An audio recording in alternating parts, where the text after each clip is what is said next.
விஜய் பொறுத்தவரையில நேற்றைக்கு கரூர்ல வந்து பேசியிருக்காரு. பொதுவாகவே வழக்கமான ஸ்கிரிப்ட் தான், ஒரு புது மாதிரியான ஸ்கிரிப்ட் கிடையாது. ஒரு சிஎம்னா ஒரு டிப்ளமேட்டிக் இருக்கணும். ஆனால் அந்த ஒரு டிப்ளமேட்டிக் அந்த தன்மை இல்லாமல் ஒரு சினிமாவில் வந்து ஒரு ஷார்ட் வந்து எப்படி ரெடியாக எடுப்பாங்களோ அந்த மாதிரி எடுக்கிறதுக்கு தகுந்த மாதிரி ஸ்டார்ட் வசனத்தை ஒப்பிச்சிட்டாரு. நான் கேட்குறேன், இடைத்தேர்தலை மனதில் கொண்டு உங்களுடைய பயணம் அமைந்தது. தமிழ்நாட்டிலே வந்து லட்சக்கணக்கான இளைஞர்கள் அவர்கள் வந்து வேலை இல்லாமல் இருக்கிறார்கள். ஆனால் என்ன சொன்னீங்க நீங்க? நாங்கள் ஆட்சிக்கு வந்தவுடன் வீட்டுக்கு ஒருவருக்கு வேலை தருவோம்னு சொன்னீங்களா இல்லையா? வீட்டுக்கு ஒருவருக்கு வேலை இன்னும் தரல. அரசு பணியிடங்கள் 3.5 லட்சம் இன்னைக்கு வேலையா இருக்கு. அந்த 3.5 லட்சம் பணியிடங்கள் நிரப்புவதற்கு என்ன நடவடிக்கை எடுத்து அங்க பேசியிருக்கலாம்? நீங்க அதை பேசல. விவசாயிகள் பிரச்சனை பேசுறீங்களா? இல்ல, இன்னும் ஜூன் மாசத்துல குறுவை சாகுபடிக்கு, குறுவைக்கு அடுத்தது சம்பா, சம்பாவுக்கு அடுத்தது தாளடி, முதல்ல குறுவை சாகுபடிக்கு இப்போ 9.90 டிஎம்சி தண்ணீர் வேணும். அதே போல ஜூலைல வந்து 30 டிஎம்சி தண்ணீர் வேணும்.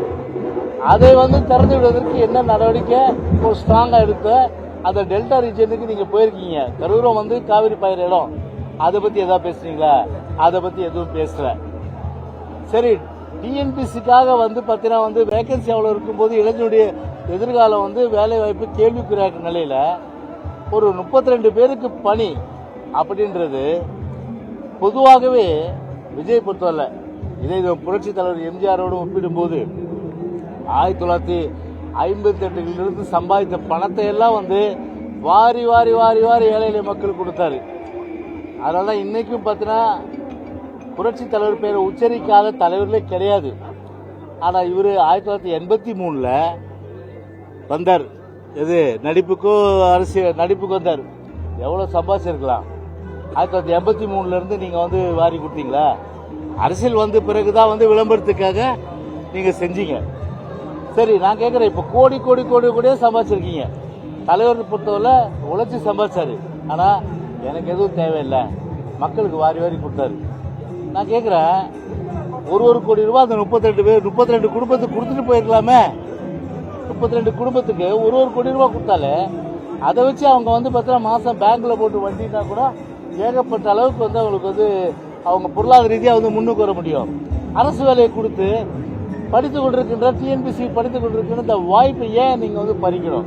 அதான் இப்ப இளைஞருடைய அந்த கேள்வி. அதாவது கிராமத்தில் சொல்லுவாங்க, குறுக்கீடாக கடைத்தேங்காய் எடுத்து வழிப்பிள்ளையார் கொடுத்த மாதிரி, கடைத்தேங்காய் எடுத்து வழிப்பிள்ளையார் கொடுத்த கதையா தான் அவருடைய கதை இருக்கு. ரெண்டாவது என்ன சொல்றாரு? தூய சக்தி, இந்த சக்தி, அந்த சக்தி, இந்த சக்தின்னு. நான் கேட்கிறேன், விஜய் பொறுத்தவரை ஊழல் வந்து ஒழிக்கப்படணும். அதுல எங்களுக்கு மாறுபட்ட கருத்தே கிடையாது. ஏன்னா சமுதாயத்தில் வந்து கரையான் போல அதாவது வந்து அரித்து கொண்டிருக்கின்ற அந்த ஊழல் வந்து முற்றிலுமா ஒழிக்கிறதுல எங்களுக்கு மாறுபட்ட கருத்து கிடையாது. யாரை வச்சு நீங்க பேசுறீங்க? நீங்க யாரை வச்சுன்னு பேசுறீங்க? அதை யோசனை பண்ணி பாருங்க. நீங்க அப்போ சொல்றது ஒண்ணு, ஊருக்கு தான் உபதேசம். கிராமத்துல ஒரு பழமொழி சொல்லுவாங்க. என்ன சொல்லுவாங்க தெரியுமா? கோழி திருடனை பக்கத்துல வச்சுக்கிட்டு ஊரெல்லாம் தண்டோரை பண்ணானா ஒருத்தன். அந்த மாதிரி தான் இருக்கு அவருடைய ஸ்டேட்மெண்ட் எல்லாம். அதுல மக்கள் எள்ளி நகையாடக்கூடிய மிகவும் வந்து அருவருக்கத்தக்க ஒரு சிஎம் என்றதை மறந்து இன்னைக்கு அவருடைய பேசுன்றது ஒரு இளைஞர்கள் மத்தியிலேயோ பொதுமக்கள் மத்தியிலேயோ ஒரு அருவருக்கத்தக்க வகையில் இருந்தது என்பதை தெரிவித்துக் கொள்கிறேன்.